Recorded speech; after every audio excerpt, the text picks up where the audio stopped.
जपुंज स्फुरदबल सिंहासनवरे स्थितं सर्वादेशं नखकिरणविद्योतितसभम् शीतच्छत्रं पार्श्व स्फुरदबलसच्चामरयुगम् वृषं धान्यो लब्ध्वा नयनपथि नारायणमहम्। श्री अक्षरधामाधिपति स्वामिनारायण बाबा भगवते नमो नमः। श्री घनश्याम महाराजाय नमो नमः। श्री हरे कृष्ण महाराजाय नमो नमः। श्री सहजानंद स्वामी महाराजाय नमो नमः। बापा श्री भगवते नमो नमः। सद्गुरुभ्यो नमो नमः। श्री स्वामिनारायण गादि आद्याचार्य प्रवर धर्म धुरंधर सनातन धर्म सम्राट परम कल्याणकारी जीवन प्राण स्वामी बापा भगवते नमो नमः। अनंत कोटि ब्रह्मांड अधिपति सर्वावतारी सर्वोपरि श्री स्वामिनारायण बापा श्री स्वामिनारायण गादीना आद्य आचार्य प्रवर धर्म धुरंधर सनातन धर्म सम्राट परम कल्याणकारी जीवन प्राण स्वामी बापा सद्धर्म रत्नाकर सनातन धर्म संरक्षक विश्व वात्सल्य महोदधि वेद रत्न परम पूज्य आचार्य स्वामी जी महाराज ज्ञान महोदधि वर्तमान आचार्य स्वामी जी महाराज पूजनीय संत महानुभावो वाला सत्संगी बंधुओ આગલા 3 સોમવારથી આપણે બધા જ ભગવાનની મૂર્તિમાં કેમ નિમગ્ન થવું ધ્યાનના પાઠ એ સ્વામી બાપાએ આપણને પઢાવ્યા એટલે આપ બધા હવે ધ્યાનના અભ્યાસી થઈ ગયા છો એ વાત તો 100% અમે માનીએ છીએ।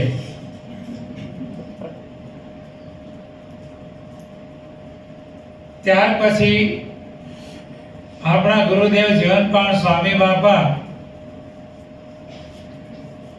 આપણને ધ્યાનમાં એ ભગવાનની મંગળમય મૂર્તિના દર્શન કરતા શીખવે છે। ભગવાનની મૂર્તિમાં 5 કમળ છે। કેટલા કમળ છે? 5 કમળ। ભાજપનું એક જ છે, આપણે 5 છે। 5 કમળ ભગવાનની મૂર્તિમાં અને એ 5 કમળ એને આપણે નિરખીએ એટલે સ્વામી બાપા છેલ્લે કહે મંગળમય મૂર્તિનું જે દર્શન કરશે દાસાનો દાસ કહે રસબસ થઈ સુખમાં ઠરશે। મુખ કમળ પહેલો, પછી હૃદય કમળ બીજું, હસ્ત કમળ ત્રીજા, નાભી કમળ ચોથું અને ચરણ કમળ 5। આ 5 કમળને નિરખીએ એટલે આખી મૂર્તિ આપણા હૃદયમાં આર પાર દર્શન થઈ જાય। હવે 5 કમળને નિરખવાને માટે જે આપણે આગલા 3 સોમવાર ધ્યાન કરવાની વાત કરી હતી એ ધ્યાનમાં આગળ વધવાને માટે આ ભગવાનના 5 કમળ નિરખી અને મૂર્તિમાં રસબસ બનવાને માટે શું કરવું જોઈએ તો ત્રીજું કીર્તન સ્વામી બાપા કહે છે તે માટે આપણે મંગલાચરણ કરવું જોઈએ। શું કરવું જોઈએ? મંગલાચરણ મંગલ આચરણ. મંગલાચરણ એટલે મંગલ આચરણ. આપણે આપણા જીવનનું આચરણ મંગલમય બનાવીએ તો જે આપણે આગળ 3 સોમવાર જે કીધા એમાં આપણે આગળ વધી શકીએ. આપણું આચરણ જો મંગલમય ન હોય તો કોઈ પણ ધ્યાન કરવામાં કે ભગવાનની મૂર્તિ નિરખવામાં આપણે ક્યારે પણ પ્રગતિ સાધી શકીએ નહીં. તો પહેલું આપણું આચરણ મંગલમય જોઈએ. હવે મંગલાચરણ એટલે શું? તો સ્વામી બાપા ત્રીજા કીર્તનમાં હરિ જ્ઞાનામૃત કાવ્ય પહેલા નંબરનું પાનું પુરુષોત્તમ વૃત્તિ ધ્યાન કરવું, બીજા નંબરનું પાનું મંગળા આરતી અને ત્રીજા નંબરનું પાનું પ્રથમ નંબર પર બ્રહ્મને મંગલાચરણ. હવે એમાં સ્વામી બાપા કહે છે મંગલાચરણ એટલે કોઈ પણ શુભ કાર્યની સર્વાંગીણ સફળતા માટે ઈષ્ટદેવની પ્રાર્થના દ્વારા થતું મંગળ પ્રસ્થાન. કોઈ પણ કાર્યની સર્વાંગીણ સફળતા, સર્વાંગ અંગે સફળતા પ્રાપ્ત કરવી હોય તો ઈષ્ટદેવની પ્રાર્થના દ્વારા થતું મંગળ પ્રસ્થાન. કોઈ પણ કાર્ય કરીએ એમાં આપણે શારીરિક તંદુરસ્તી આપણે પ્રાપ્ત કરવી હોય કે આપણું વ્યવહારિક કાર્ય કરવું હોય, કોઈ પણ કાર્ય કરવું હોય તો ઈષ્ટદેવની પ્રાર્થના સહ એ કાર્ય કરીએ તો આપણો સર્વાંગીણ વિકાસ થાય. આપણો આધ્યાત્મિક વિકાસ કરવો હોય, આપણો દૈહિક વિકાસ કરવો હોય, આપણા આ ભલે પાંચ ભૌતિક શરીર છે એને પણ જો આપણે સુખમય રાખવું હોય, નિરામય રાખવું હોય, નિરોગી રાખવું હોય તો એના માટે પણ ઈષ્ટદેવની પ્રાર્થના સાથે મંગલ આચરણ જે આપણે ઘણી વખત અહીંયા કીધું છે. આપણા દેહને નિરામય, નિરોગી, સ્વસ્થ રાખવાને માટે પ્રાર્થના સાથે મંગળ આચરણ કરવાનું. કોઈ પણ કાર્યનું ખાવું એ પણ એક કાર્ય છે તો એ કાર્યનું મંગળ આચરણ કેવી રીતે કરવાનું? ઈષ્ટદેવની પ્રાર્થના સાથે. આ તો હારું પંજાબી શાક આવ્યું છે, મંડો દે વાટવા. એમ નહીં, ઈષ્ટદેવની પ્રાર્થના સાથે હે પ્રભુ આપ થાળ અંગીકાર કરો. આ એક પ્રાર્થના. શું થઈ ગઈ? પ્રાર્થના થઈ ગઈ. પાણી પીવું હોય, ગરમીમાંથી આવ્યા હોય, બરોબર ને લાગ્યું હોય, જલ્દી લાવજે પાણી. નહીં, ભલે પાણી આવ્યું, 38 સેકન્ડ. હે મહાપ્રભુ જળપાન કરો. આ ઈષ્ટદેવની પ્રાર્થના થઈ ગઈ. એટલે આપણું દૈહિક ક્રિયા પણ કેવી થઈ ગઈ? મંગળમય થઈ ગઈ. અને એનાથી આપણો દેહ પણ નિરોગી, નિરામય રહે. આપણી બુદ્ધિ પણ નિરોગી, નિરામય રહે. ભગવાનની પ્રાર્થના સાથે જળપાન કર્યું એટલે પ્રસાદીનું જળ થઈ ગયું. અને પ્રસાદીનું જળ પીવાથી આપણી બુદ્ધિ પવિત્ર થાય. ભગવાનની પ્રાર્થના સાથે અન્ન જમીએ એટલે એ અન્ન જમવાથી એ પ્રસાદી અન્ન થઈ ગયું. એ જમવાથી આપણી બુદ્ધિ પવિત્ર થાય. ઘણી બધી દીકરીઓ ધર્મપત્નીઓ, કોણ દીકરીઓ ધર્મપત્નીઓ ગામડે ફરતા હોય એવી ફરિયાદ કરે કે મારો પતિ કે મારો દીકરો આઉટલાઈન ઉપર છે, દરરોજ સાંજે ઢીચીને આવે છે, એને સમજાવો. અમારો સમજાવ્યો નહીં સમજે. આવા પતિઓને કે દીકરાઓને સુધારવા હોય તો એના માટે મંગલાચરણ. શું? ઘરની અંદર ધર્મપત્નીઓ, દીકરીઓ, કન્યાઓ જો મંગલાચરણ કરે તો એ માતાઓના દીકરાઓ પણ સુધરી જાય અને ધર્મપત્નીઓના પતિઓ પણ સુધરી જાય. રસોઈ કરવા માંડવું એટલે ભગવાનને પ્રાર્થના કરવી, હે પ્રભુ આપ રસોઈ કરવા પધારો અને આપ આપણા હાથે રસોઈ કરો. અને એ સાથે ભગવાનને પ્રાર્થના કરવાની, હે પ્રભુ મારો પતિ કે મારો દીકરો આ રસોઈ જમે એની બુદ્ધિ પવિત્ર કરજો. જુઓ ફળ મળે છે કે નહીં? મહિને, 2 મહિને, 6 મહિને ભગવાન જરૂર એનું ફળ આપે. આપણે ઘણા બધા સત્સંગમાં જોઈએ છીએ, સ્વામિનારાયણ ભગવાનના સમયમાં પણ જોયા, અત્યારે પણ ઘણા નજરે જોઈએ છીએ વર્તમાન કાળે.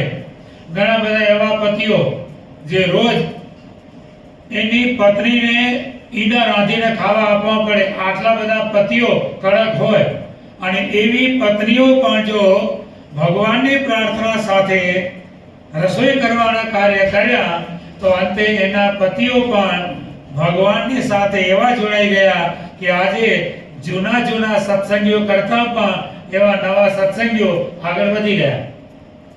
શા કારણે? મંગલાચરણ. શું? જે કંઈ કાર્ય કરવું મંગલ આચરણ સાથે કરવું તો આપણી બુદ્ધિ પણ પવિત્ર રહે. ભીષ્મ પિતામહની બુદ્ધિ સાથે બગડી ગઈ, દુર્યોધનનું ખાધું એનાથી બુદ્ધિ બગડી ગઈ. એટલા માટે ગીતામાં કીધું આહાર શુદ્ધ સત્વ શુદ્ધિ, સત્વ શુદ્ધ ધ્રુવાનું સ્મૃતિ. જો આહાર શુદ્ધ હોય તો આપણી બુદ્ધિ શુદ્ધ થાય, બુદ્ધિ શુદ્ધ થાય તો આપણા વિચારો સારા આવે.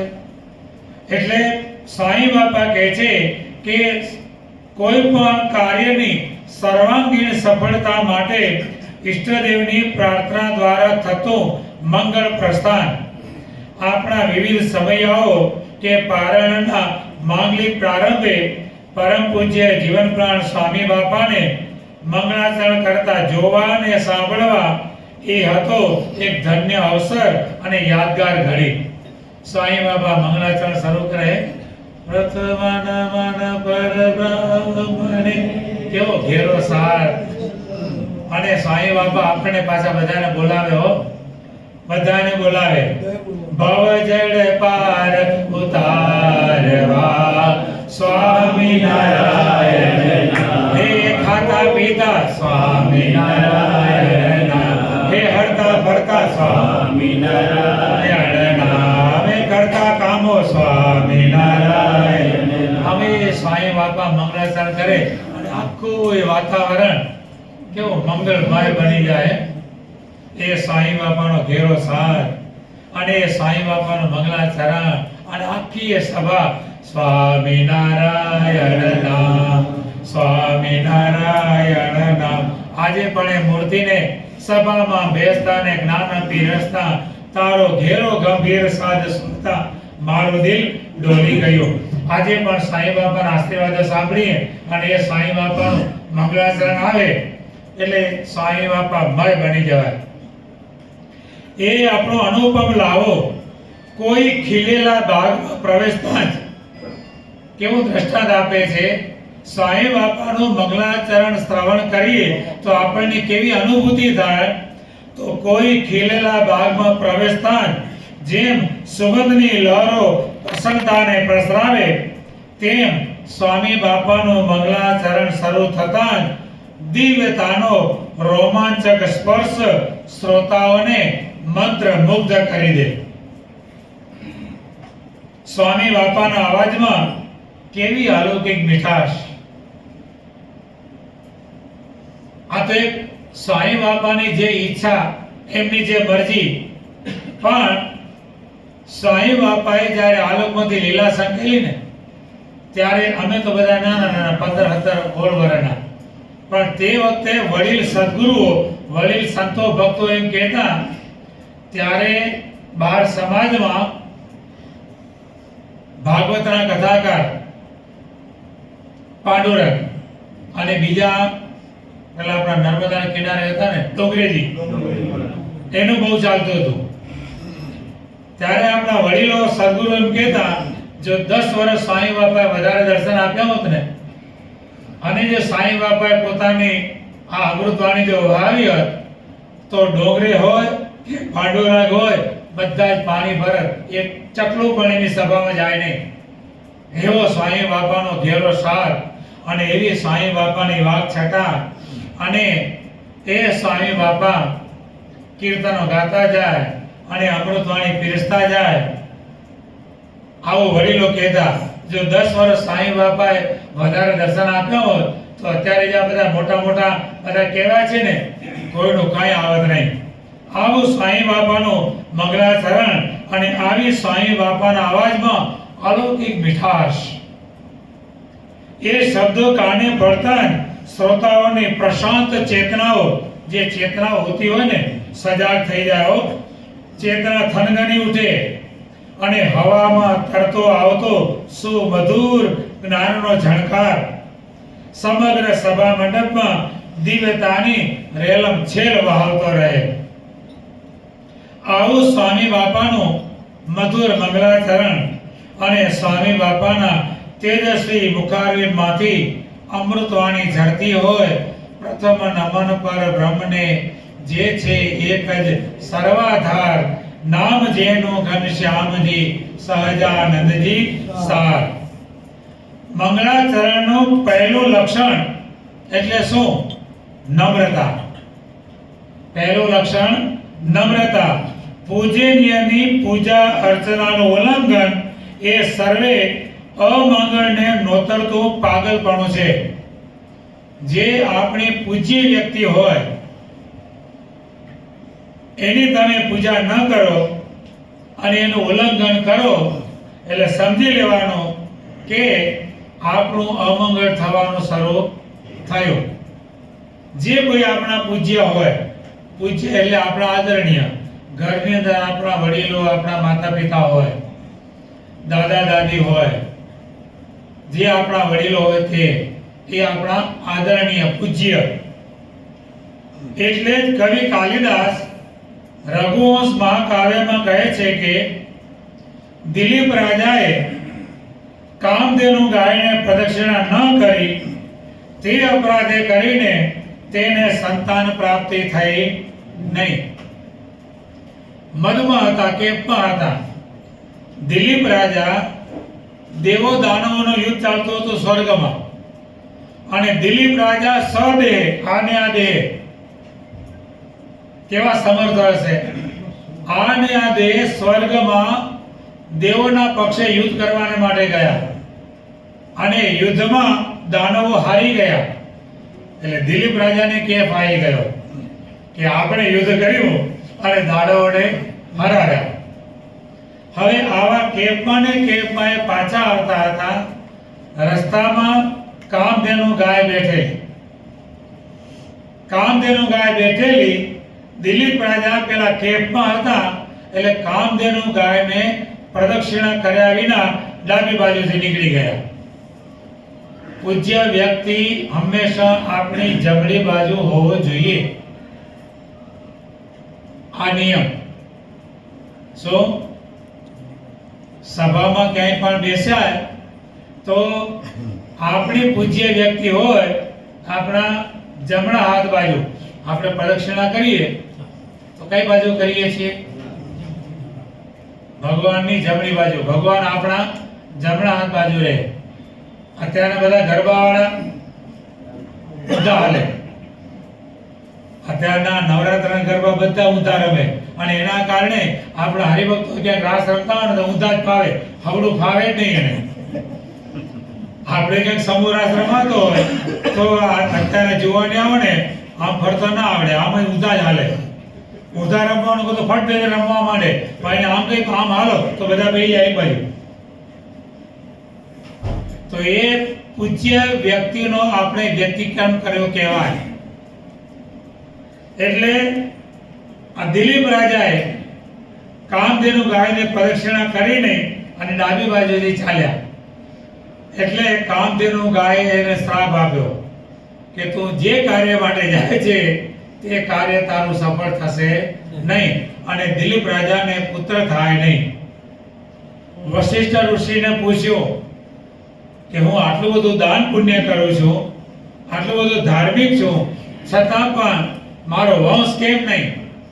ત્યારે વશિષ્ઠ ઋષિ કહે છે કે તમે કામધેનુ ગાયની અવગણના કરી છે, માટે તમને એનો શ્રાપ લાગ્યો છે.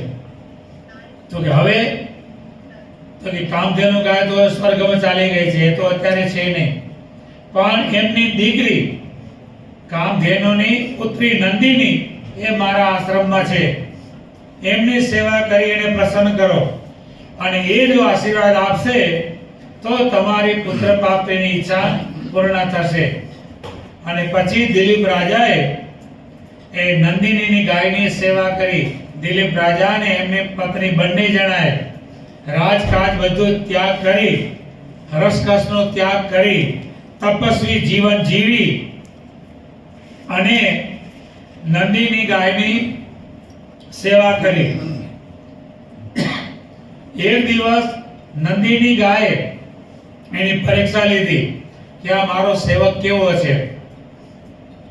જંગલમાં ચારવાને માટે લઈ ગયેલા પતિ પત્ની બંને સાથે, અને તે સમયે બરોબર નંદીની ગાય ચરતી હતી.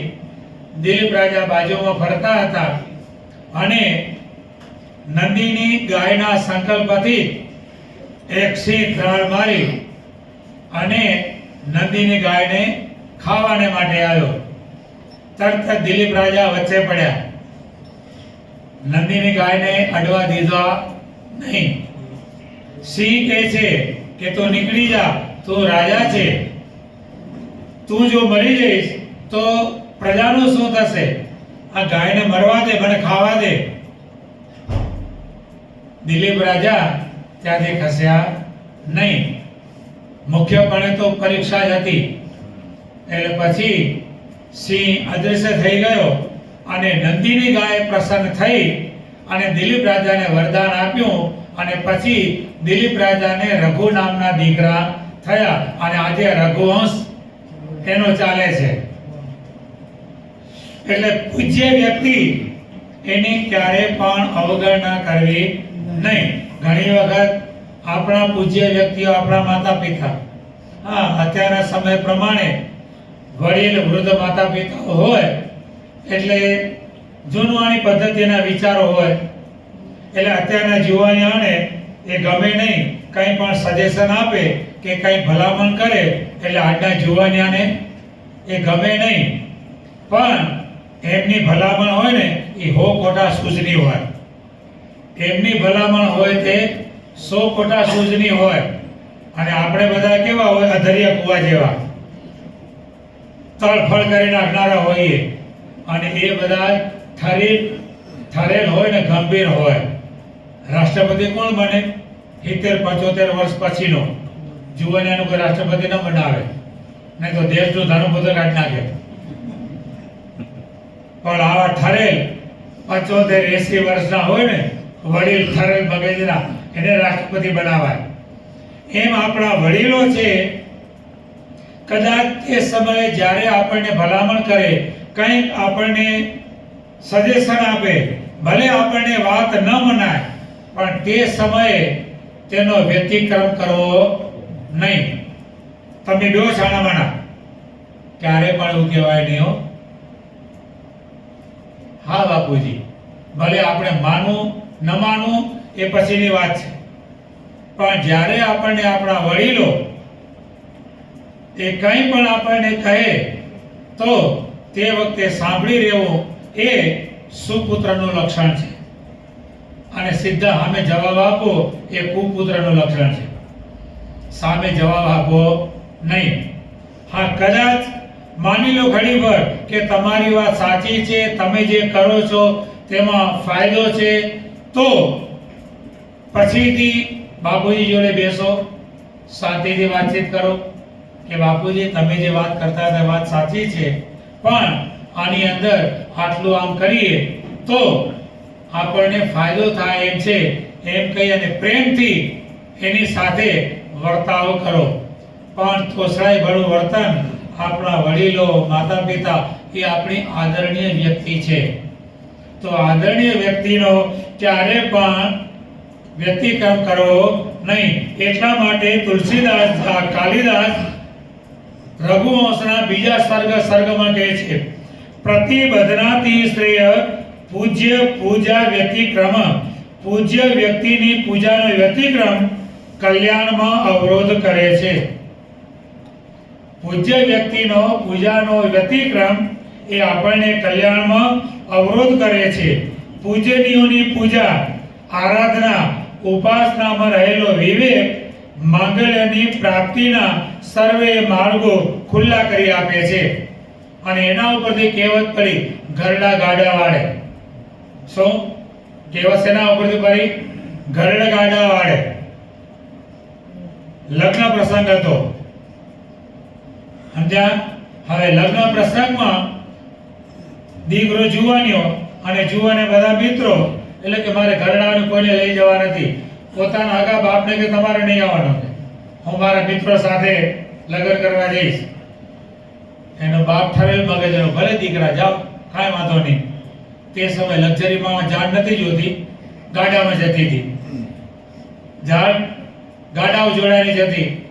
હવે એના બાપને પણ ના પાડી જુવાની દીકરાએ કે તમારે નહીં. જુવાને બધા ઉપડ્યા જાન લઈને. અને જુવાની આય તો આપણા વર્તમાન આચાર્ય સ્વામીજી મહારાજ કહે છે, જુવાની એ કેવી છે? ગધા પચીસી છે, લાતમ લાત જ કરે, ફકડા બેહેડ નહીં.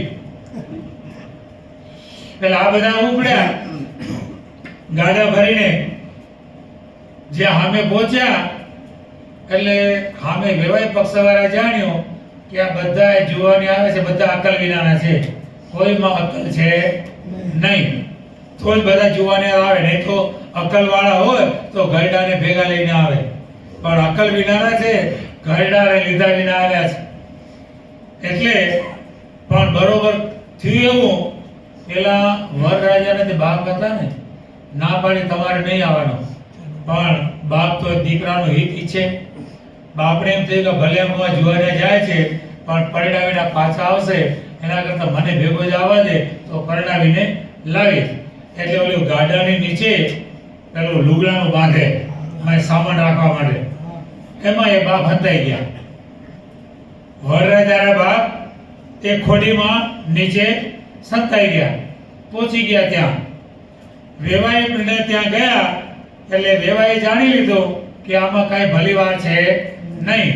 એટલે વેવાઈએ કીધું, અમારી કન્યા તો પરણાવીએ જો તમે પેલો બાજરાના ઢૂસા આવે ને, ભૂસો, એનો ટોપલો ભરી લાયા.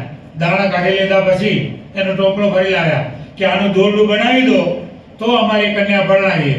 બને? બાજરાના ડૂંડામાંથી દાણા કાઢી લે અને પછી ભૂસા વધે ફોતરા, એનો ટોપલો ભરી લાયા વેવાઈ પક્ષવાળા કન્યાના બાપ. અને કે આનું દોરડું બનાવી દો પછી અમારી કન્યા તમને આપીએ. એટલે બધા જુવાની હું અક્કલ જ હોય તો ને, કોઈનામાં હતી જ નહીં. કોઈ એવું ના બોલ્યું કે આનું દોરડું ના બને, એવી અક્કલ નથી કોઈનામાં. એટલે બધા વિચાર કરવા માંડ્યા, દોરડું કેમ થાય, દોરડું કેમ થાય. હાલો આ દોરડું નહીં બને અને આપણે વિલે મોડે પાછા જવું પડશે. અને આમ જ્યાં બધા આગા પાછા થવા માંડ્યા ત્યાં ઓલા વરરાજાના બાપ ઘરડા વાળા ભંડાકેમાં નીચે ઉતરેલા બહાર નીકળ્યા. એટલે છોરાઓ કેમ આગા પાછા થાવ છો? તો કે આનું દોરડું બનાવવું છે તો કન્યા પરણાવે. ત્યારે એમાં શું કે હમણાં દોરડું બનાવી દઈએ. મતલબ વરરાજાના બાપ બહાર નીકળીને વેવાઈને કહે છે, હમણાં દોરડું બનાવી દો, ચાળણીમાં પાણી લઈ આવો, હું દોરડું બનાવી દઉં. શું કીધું? હવે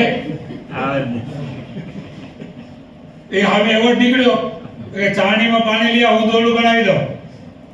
એટલે ઓલા સમજી ગયા કે હવે આપણું કઈ હાલશે નહીં, હવે કન્યા પરણાવી દો. એટલે ત્યાંથી કહેવત પડી, ઘરડા ગાડા વાળે.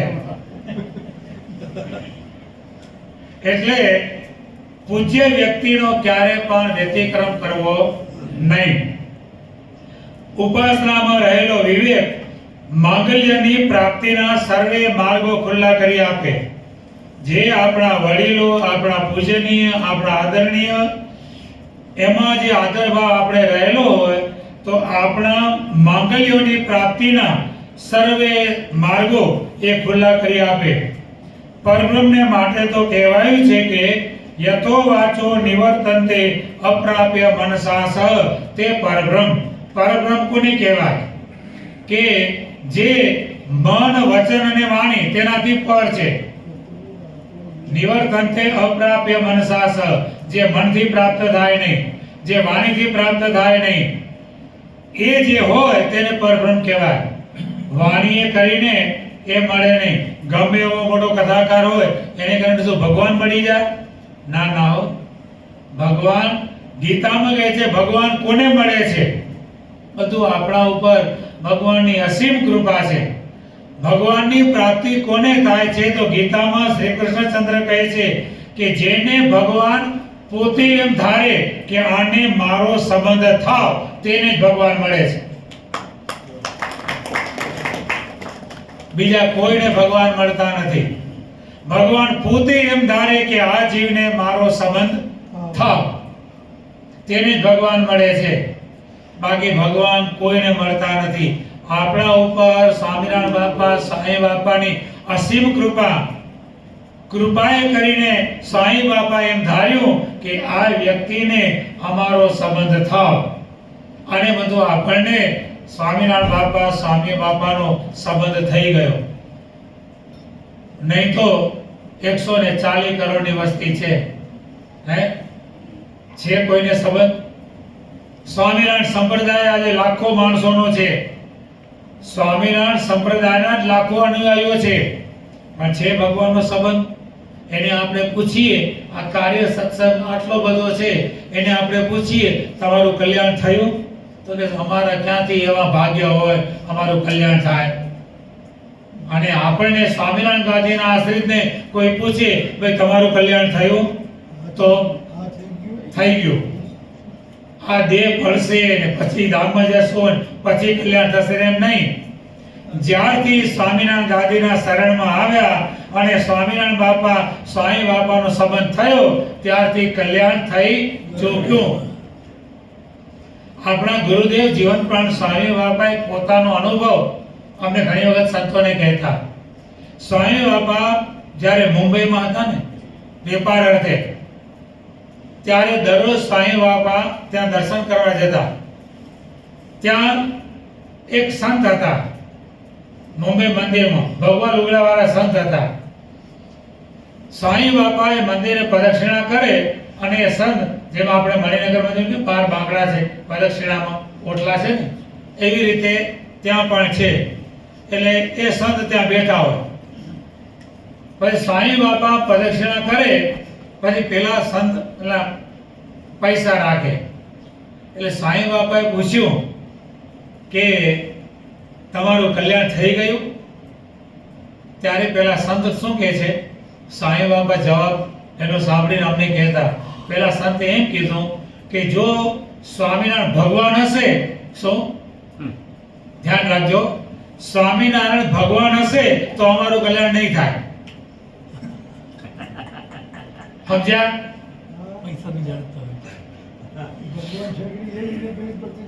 જો સ્વામિનારાયણ ભગવાન હશે તો અમારું કલ્યાણ નહીં થાય. જો ભગવાન નહીં હોય તો અમારે જે થવું હશે એ થશે. તો નહીં. એટલે કાર્ય સત્સંગ આવો છે. આપણો કારણ સત્સંગ, અને આપણા ઉપર સ્વામી બાપાની અસીમ કૃપા કે વીણી અને એમ ધાર્યું કે આને મારો સંબંધ થાવ, આને મારો સંબંધ થાવ, આને મારો સંબંધ થાવ. એથી કરીને આપણને ભગવાન બાપા, સ્વામી બાપાનો પ્રત્યક્ષ સંબંધ થઈ ગયો. એ જ આપણા ઉપર એમની અતિશય કરુણા છે. શું છે? કરુણા. અતિશય કરુણા છે, દયા નહીં, કરુણા. દયા અને કરુણામાં ઘણો ફેર છે. દયા અને કરુણા ઉપરથી એમ જ લાગે બે હરખું છે, પણ દયા શબ્દ અને કરુણા શબ્દમાં ઘણો તફાવત છે. દયા શબ્દ છે ને, એ ધારો કે કોઈ રસ્તામાં ભિક્ષુક બેઠો હોય અને તમારા જેવો લાખોનો આસામી શેઠિયો ત્યાંથી પસાર થાય, એટલે પેલો ભિક્ષુક તમને વિનંતી કરે કે શેઠજી થોડું કંઈક આપતા જાઓ. હવે તમારી પાસે 10-12 કરોડની સંપત્તિ પડી હોય, એમાંથી તમે 5-10 હજાર પેલાને આપી દો. એને શું કહેવાય? દયા કહેવાય. પેલાએ માગ્યું અને પછી તમે તમારી સંપત્તિમાંથી થોડુંક જ આપ્યું, એને કહેવાય દયા. તમને એના ઉપર દયા આવી, એટલે માગ્યું, દયા આવી અને તમારી સંપત્તિમાંથી થોડુંક તમે આપી દીધો. હવે કરુણા કોને કહેવાય? ભિક્ષુક રસ્તામાં બેઠો છે,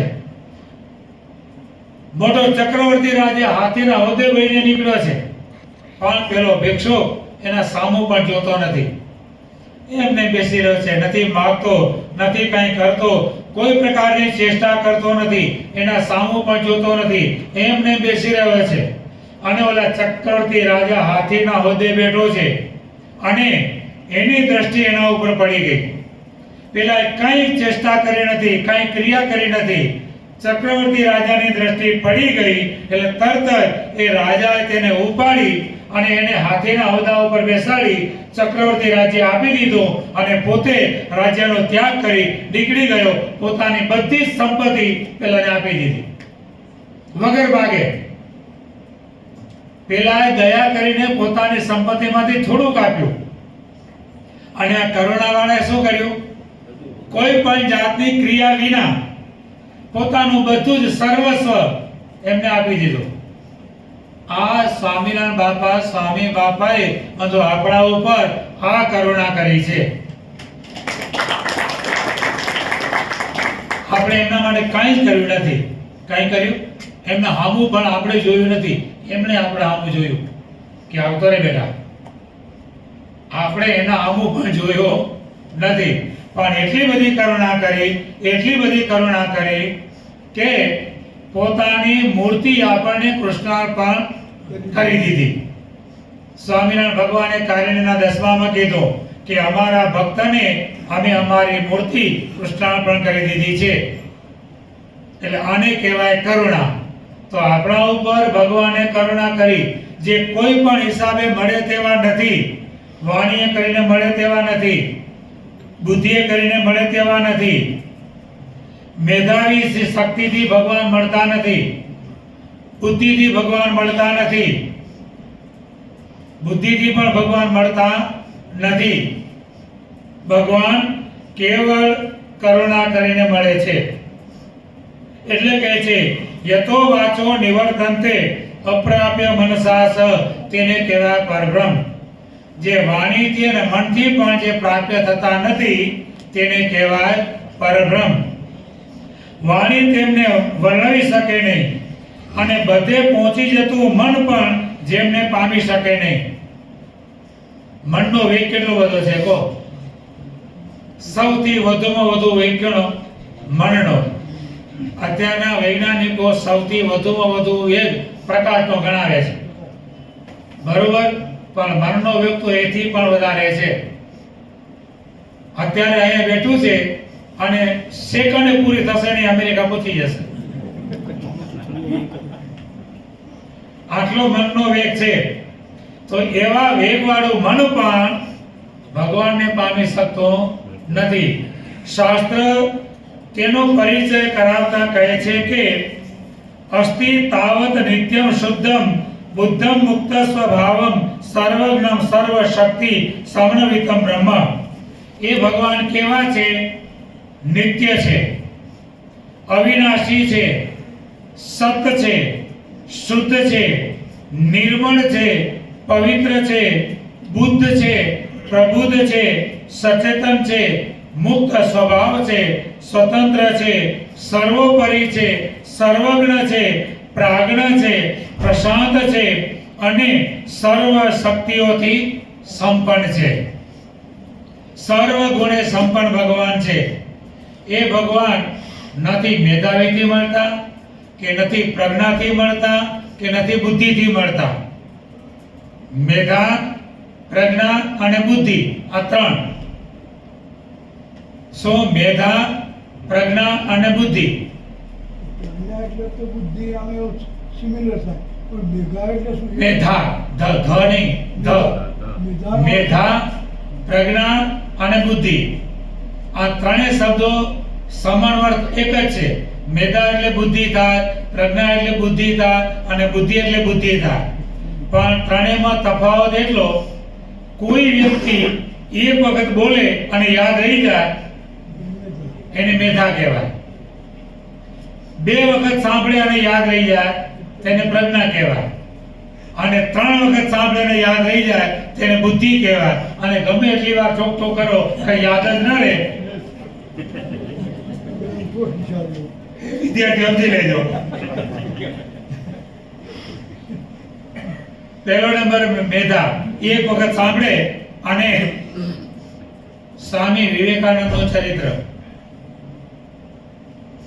200-250 પાનાનું પુસ્તક હોય, એક વખત આમ નજર ફેરવે એટલે પછી એને ગમે ત્યારે પૂછો કે આ વસ્તુ કે આ વાક્ય કયા પાના ઉપર છે, તરત કાઢીને બતાવી દે. આપણા ઈશ્વર બાપા કોઈ પણ તેમની આગળ આવી અને કંઈ પણ પ્રશ્ન પૂછે, ગમે તેવો વિદ્વાન આવે અને ઈશ્વર બાપાને કંઈ પ્રશ્ન પૂછે એટલે ઈશ્વર બાપા આમ પાના ફેરવે નહીં, વતરામૃત ગ્રંથ હાથમાં લે અને સીધો આમ જ કરો, લે આ વાંચી લે. શું કરવાનું? આમ જ કરવાનું, લે આ વાંચી લે. કાંઈ બોલવાનું નહીં, કાંઈ પાના ફેરવાનું નહીં, કશું કરવાનું નહીં, આમ કરીને આ વાંચી લે એટલે બોલ્યાના મનનું સમાધાન થઈ જાય. આ ઈશ્વર બાપા એ તો સમર્થ પુરુષ છે. આ તો મેધા શક્તિની વાત કરીએ છીએ. આવી મેધા શક્તિથી ભગવાન પ્રાપ્ત થતા નથી. બીજો નંબર આવે પ્રજ્ઞાનો. 2 વખત સાંભળીને યાદ રહી જાય, એનાથી પણ ભગવાન પ્રાપ્ત થતા નથી. ત્રીજો નંબર આવે બુદ્ધિનો. એનાથી પણ ભગવાન પ્રાપ્ત થતા નથી. બુદ્ધિ પરતા દેતો વાચો નિવર્તનતે અપ્રાપ્ય મન શાસ્ત્ર કહી દીધું. ભગવાન તો મન વાણી બુદ્ધિથી પર છે, એનાથી કોઈથી ભગવાન મળતા નથી. આપણે આગળ કીધું એમ, જેને ભગવાન સ્વીકારે કે આને મારો સંબંધ થાવ, તેને જ ભગવાન મળે છે, બીજા કોઈને ભગવાન મળતા નથી. આવા ભગવાન, આમ એ ભગવાન પોતે સર્વાધાર છે. કેવા છે? ભગવાન સર્વાધાર છે. પ્રથમ પ્રકરણના 78મા વચનામૃતમાં સ્વામિનારાયણ ભગવાન કહે છે કે ભગવાન આવી રીતે બિરાજમાન હોય ત્યારે આપણને એમ થાય કે સોપો ભગવાનને ધરી રહ્યો છે, પણ ખરેખર તો એ સ્થાવર જંગમ સુધી સમગ્ર પૃથ્વીના આધાર છે. ભગવાન ઘોડા ઉપર બેસીને ચાલતા હોય આપણને એમ થાય ઘોડો ભગવાનને ધરી રહ્યો છે, પણ એ તો ઘોડાના પણ આધાર છે.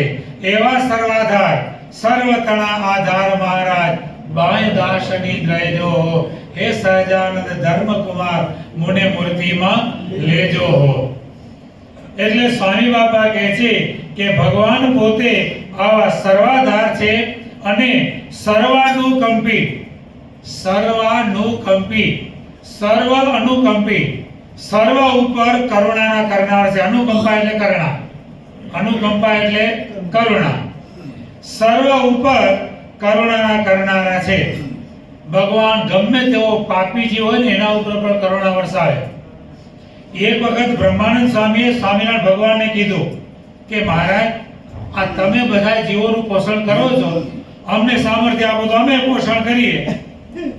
સ્વામિનારાયણ ભગવાન કે સ્વામી, એ તમારું કામ નથી, એ અમારું જ કામ છે, તમારું કામ નથી. તો કે ના ના મહારાજ, એક દિવસ જરા અખતરો તો કરી લો, ટ્રાય તો કરો, એક દિવસ મને સામર્થ્ય આપો બધા જીવોનું પોષણ કરવાની.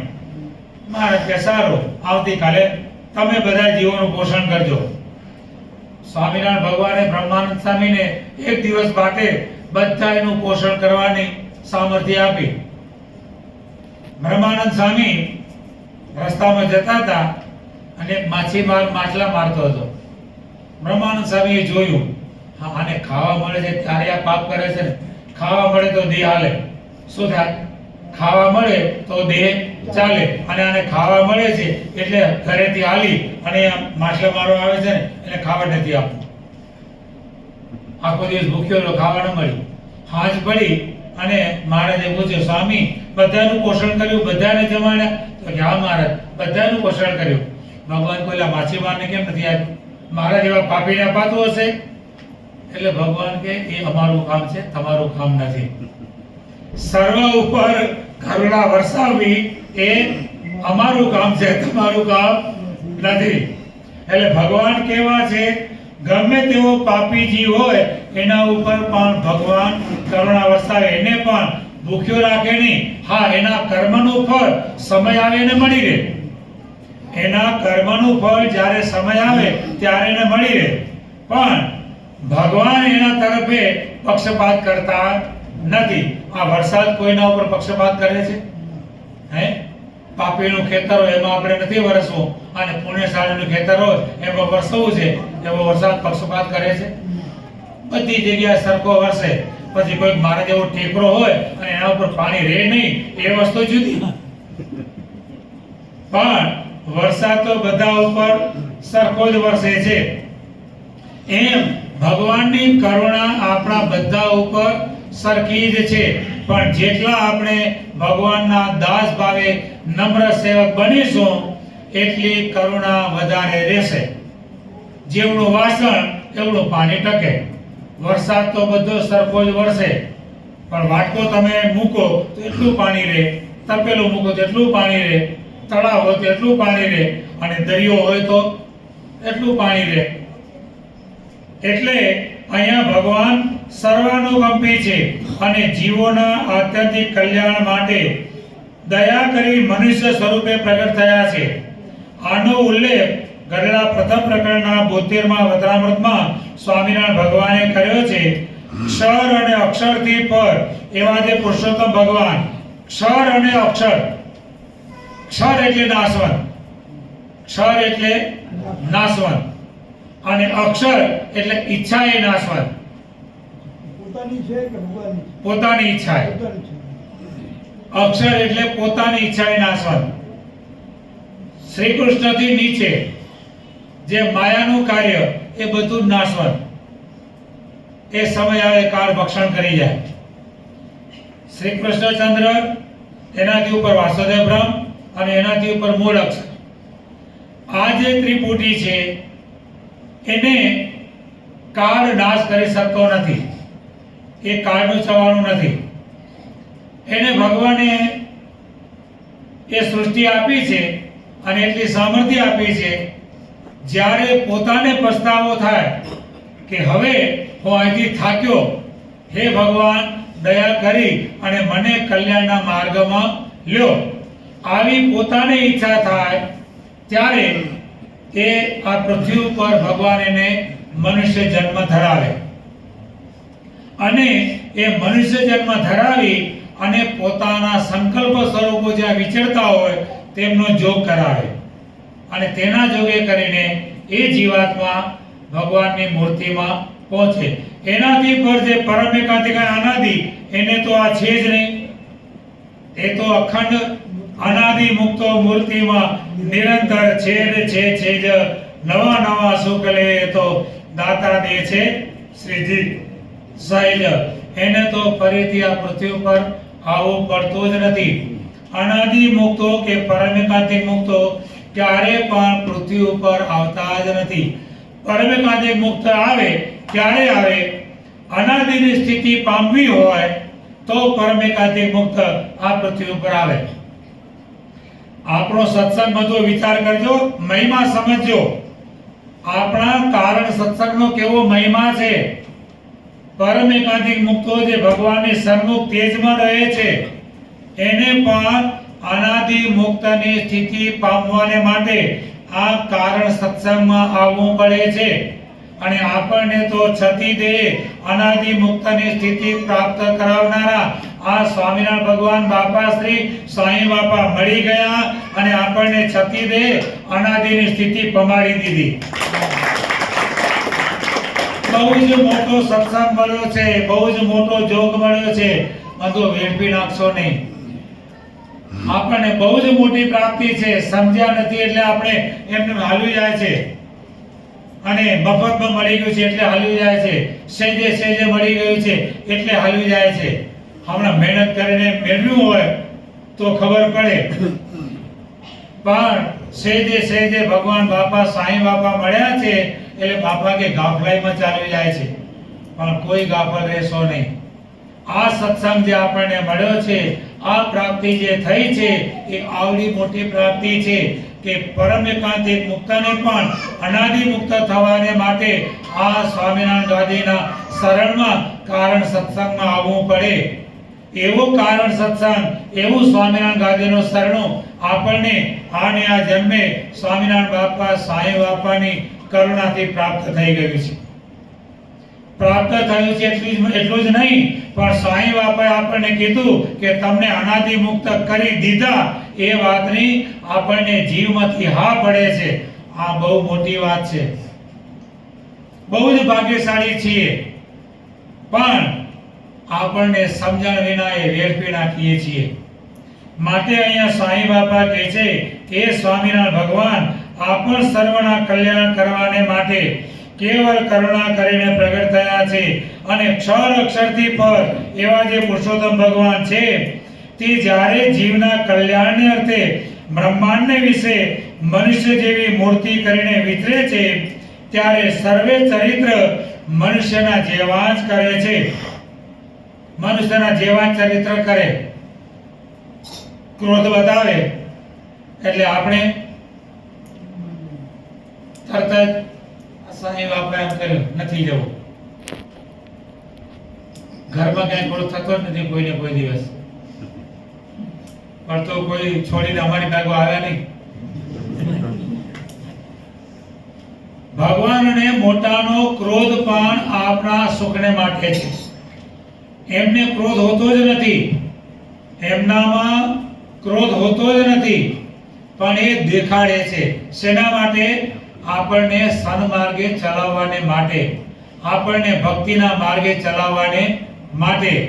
બાકી એમનામાં હોતો જ નથી. એટલે ભગવાન મનુષ્યના જેવા ચરિત્ર કરે ત્યારે સર્વે ચરિત્ર મનુષ્ય જેવા જ હોય, તો પણ તેને વિશે દિવ્ય ભાવની દ્રઢતા કેળવી એ જે કંઈ કરે છે એ મારા સુખને માટે જ કરે છે. સ્વામિનારાયણ ભગવાન લોયાના છઠ્ઠા વતરામૃતમાં કહે છે કીએ ઠેકાણે હેત રાખવું અને કીએ ઠેકાણે હેત ન રાખવું. એમાં ભગવાન પોતે જેનો ઉત્તર કરે છે કે અમે સર્વે સંતને સાધારણપણે કહેતા હોઈએ જે બુરાનપુર તથા કાશીએ કોણ જશે. હવે ગઢડામાં ભગવાન આજ્ઞા કરે કે બુરાનપુર કાશીએ કોણ જશે, એ વખતે કોણ ઉઠે? ચાલતા જવાનું. કોઈ એમ કે કોણ કે તાવ તું મને છળ. હવે તે વખતે બુરાનપુર ને કાશી ગઢડાથી જવાનું. એટલે મહારાજ આ દ્રષ્ટાંત આપે છે.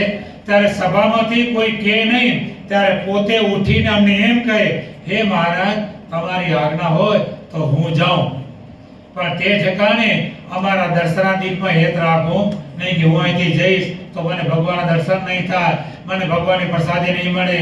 આવું હેત રાખવું નહીં, પણ આજ્ઞા કરીને જવું.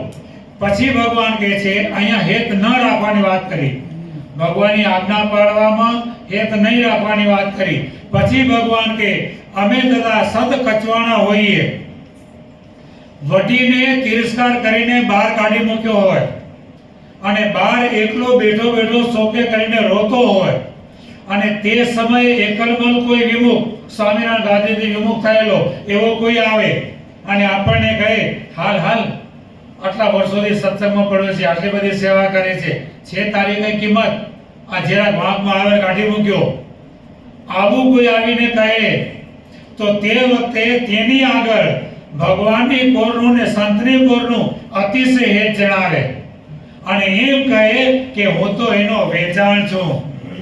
એ મારા કટકા કરી નાખે ને તો પણ મને આમનો અવગુણ આવે એમ નથી, કારણ કે આ તો મારા કલ્યાણના કર્તવ્ય છે. આવી રીતે તે ઠેકાણે અતિશય હેત જણાવવું બહુ કઠણ કામ છે. પ્રાર્થના તો કરીએ બાપા જરાક વાંકમાં કાંઈક વાંકમાં આવીએ તો ઢોલ મારીને પણ ચેતાવજો, કહીએ ખરા. આ ઢોલ મારવાની વાત તો એક બાજુ રહી, જરાક કંઈક મીઠી ભલામણ કરે ને તો એમ કે બધાની વચ્ચે મારું નાક આપ્યું તો એમ કરીને હાલતા થઈ જાય. ના, મહિમા સમજવાનો આગળ કીધું એમ મહિમા સમજી અને આ પ્રાપ્તિ જે બધું આપણને થઈ છે તેનાથી ક્યારે પણ દૂર થવો નહીં અને એનો ક્યારે પણ અનાદર કરવો નહીં. આપણા પૂજ્ય છે, આપણા આદરણીય છે, આપણા એ પરમેશ્વર છે, આપણા ઈષ્ટદેવ છે.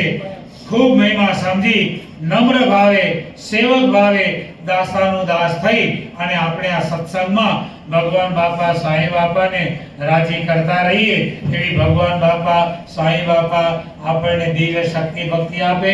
આપણા 4 સોમવારનો વાયદો હતો, 4 સોમવાર પૂરા થયા છે. આવતા સોમવારે સેવકને કચ્છમાં જવાનું છે એટલે આવતા સોમવારે અવાશે નહીં. કચ્છમાંથી પાછા આવીશું પછી પછી બીજા 4 સોમવાર રહી.